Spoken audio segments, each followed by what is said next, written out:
Alors, dans ce dernier exercice numéro 4, je voulais surtout évaluer votre capacité à remettre en œuvre des méthodes qu'on a apprises en cours et sur lesquelles on s'est quand même pas mal entraîné.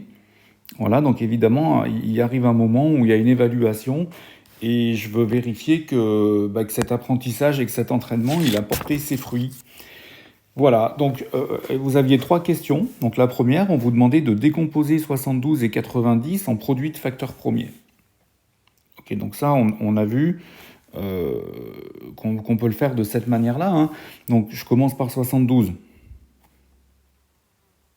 Je commence par 72. Donc je vais dire 72, il est divisible par 2, parce qu'il se termine par un 2. Donc 72 divisé par 2, ça fait 36.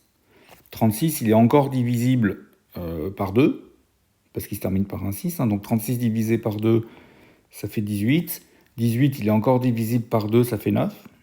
Voilà, donc là je tombe sur 9. Donc 9, lui, n'est plus divisible par 2. Donc j'essaye avec 3. Bon, 9 divisé par 3, ça fonctionne. Hein. 9 divisé par 3, ça fait 3. 3 divisé par 3, ça fait 3. Et il reste 1. Donc j'arrive à 1, c'est fini.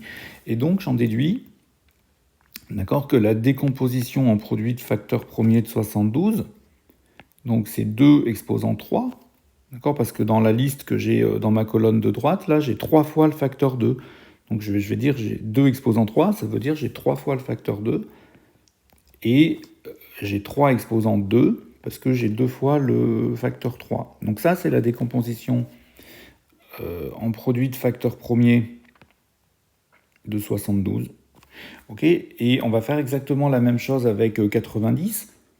Alors je pourrais faire exactement pareil, d'accord, mais je vais vous montrer autre chose. Donc 90, c'est 9 fois 10. Ok. Et puis 9, c'est un nombre qu'on peut décomposer. 9, c'est 3 fois 3. Et puis 10, c'est 2 fois 5. Ok. Et puis là, j'ai écrit 4 facteurs qui sont tous des nombres premiers. Hein. 3, c'est un nombre premier, 2 aussi et 5 aussi. C'est même les 3 plus petits nombres premiers que vous devez connaître par cœur. Alors si je remets tout ça dans l'ordre, ça veut dire que j'ai un seul facteur égal à 2. J'ai 2 facteurs égaux à 3. Et puis j'ai un seul facteur égal à 5. Donc 2 fois 9, ça fait 18. Et 18 fois 5, ça fait 90. Ok. Donc là, alors si je le réécris comme ça, hein, la décomposition en produit de facteurs premiers de 90, c'est ça. Donc là, je vous ai montré 2 méthodes, d'accord, qui permettent d'obtenir les décompositions en produits de facteurs premiers de nombres entiers. Alors ici, hein, qui sont assez simples, dans le cadre d'une évaluation. Voilà. Et puis dans la question 2, je vous demandais d'utiliser ces décompositions, d'accord, pour trouver le plus petit commun multiple de 72 et de 90. Alors, on reprend les décompositions, hein, ça c'est quelque chose qu'on a vu un grand nombre de fois. Donc c'est 2 exposant 3 fois 3 exposant 2. Dessous, je vais écrire celle de la décomposition en produit de facteurs premiers de 90. D'accord, donc c'est 2 exposant 1 fois 3 exposant 2 fois 5 exposant 1. Donc vous voyez que quand je fais ça, j'ai 3 colonnes. J'ai une colonne de facteurs égaux à 2, j'ai une colonne de facteurs égaux à 3, et puis j'ai une colonne de facteurs égaux à 5. Alors avec un trou dans la troisième colonne, donc je peux très bien rajouter fois 5 exposant 0 pour bien faire apparaître ma colonne de 5. D'accord. Donc on l'utilise, ces colonnes, on les utilise pour calculer le PPCM de 72 et de 90. D'accord. Donc dans chacune des 3 colonnes, on va prendre la puissance qui a le plus grand exposant. Donc dans la colonne des 2, je vais choisir le 2 exposant 3. Dans la colonne des 3, de toute façon c'est les mêmes, donc je choisis le 3 exposant 2. Et puis dans la colonne des 5, je choisis la puissance qui a le plus grand exposant, hein, c'est-à-dire 5 exposant 1. Voilà. Et pour trouver mon PPCM, il n'y a plus qu'à calculer tout ça. Donc 2 exposant 3, ça fait 2 fois 2 fois 2, donc ça fait 8. 3 exposant 2, ça fait 9. Et 5 exposant 1, ça fait 5. 8 fois 9, on connaît ces tables, ça fait 72. 72 fois 5. Alors, 5 fois 7 dizaines, ça va me faire 35 dizaines. Donc 350. Et je rajoute 5 fois 2 unités. Donc 10, 350 et 10, 360.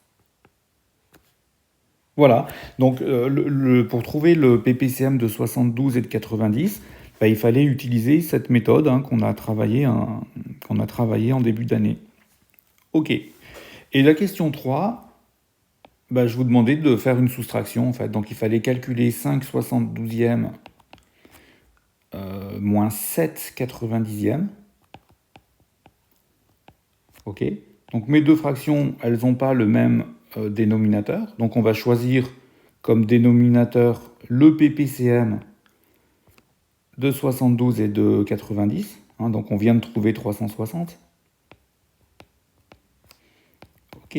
72, il a fallu que je le multiplie par 5 pour trouver 360. Donc le 5, je vais le multiplier par 5 aussi. Donc 5 fois 5, 25. 9 fois 4, 36. Donc ça veut dire que le 90, il a fallu le multiplier par 4 pour trouver 360. Donc le 7, on va aussi le multiplier par 4, ça fait 28. Ok. 25 moins 28, 25 moins 28, ça fait moins 3 sur 360. Ok. Et puis cette fraction-là, il va falloir la simplifier. Donc 360, c'est bien un multiple de 3. D'accord, c'est 120. 3 fois 120, ça fait 360. Donc je divise le moins 3 par 3, ça fait moins 1. Et je divise 360 par 3, ça fait 120. Donc le résultat, si je l'encadre, le résultat, la différence que je vous demandais, elle est exactement égale à moins 1 sur 120. D'accord, je vais encadrer ici aussi mes réponses. Donc le PPCM de 72 et de 90, c'était 360.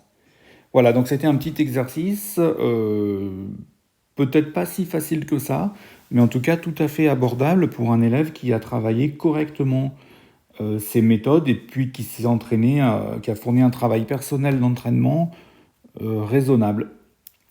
Voilà.